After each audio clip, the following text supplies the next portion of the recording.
Hello kids, let's start with our English subject, Chapter 22, a book review, written by George's Secret Key to the Universe.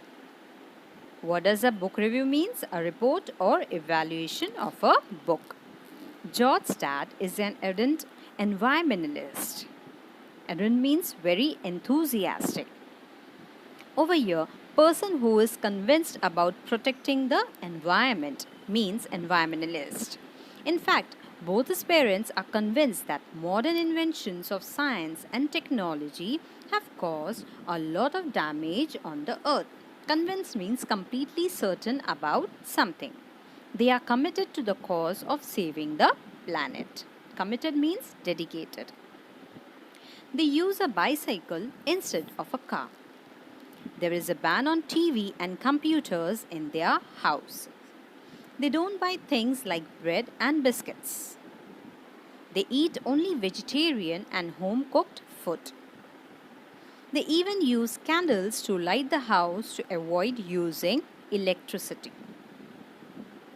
Poor George has to suffer a lot of jeering and ridicule from his friends because of all this. Jeering means make rude and mocking remark. Ridicule means mockery, scorn. Actually, George doesn't think that either the TV or the computer is a bad thing. He has tried to tell his parents that it's possible to save the earth using the computers and the internet. But no, in their house, there can't be any discussion on that issue. George always likes to know why. But who is to answer his questions? His parents think that he is still too young to understand global issues. One day, however, George unexpectedly acquired a new friend and next door neighbor, Annie. Annie's father, Eric, is a brilliant scientist and ever willing to answer all of George's questions. Eric has built a super intelligent computer named Cosmos. Cosmos has incredible powers.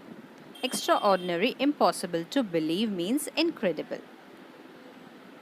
It can literally open windows on the universe and take you to any planet, star, comet, and even to a black hole. And of course, Cosmos can also bring you back from there. However, Cosmos depends entirely on the information that is fed into it by people like Eric who do the research and thinking that can make Cosmos work. Science can be used for a good cause, and a group of good scientists like Eric have vowed to use it for people's welfare. Welfare means the health and happiness of an individual or a group. Vow means sworn, promised. Unfortunately, there is one odd, angry scientist who wants to use science for his own selfish motives. Motives means reasons. He is planning to steal Cosmos and all of Eric's research so that he can establish his own rule on another planet. It so happens that only George can do something to overcome the wicked plans of the nasty scientist. If you want to know what adventures he undertakes and what strategies he has to use to stop the power-hungry scientist, you have to read the novel George's Secret Key to the Universe. Strategies means plans. The author of this wonderful adventure is Lucy Hawking. The story of the novel is imaginary, but it also includes plenty of charts, photographs, solar system, etc.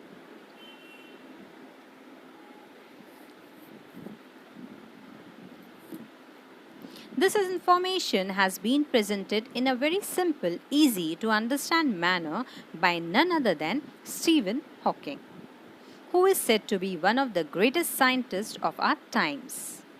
His achievements are all the more astounding as he is a victim of many physical elements. Astounding means so surprising that it is difficult to believe.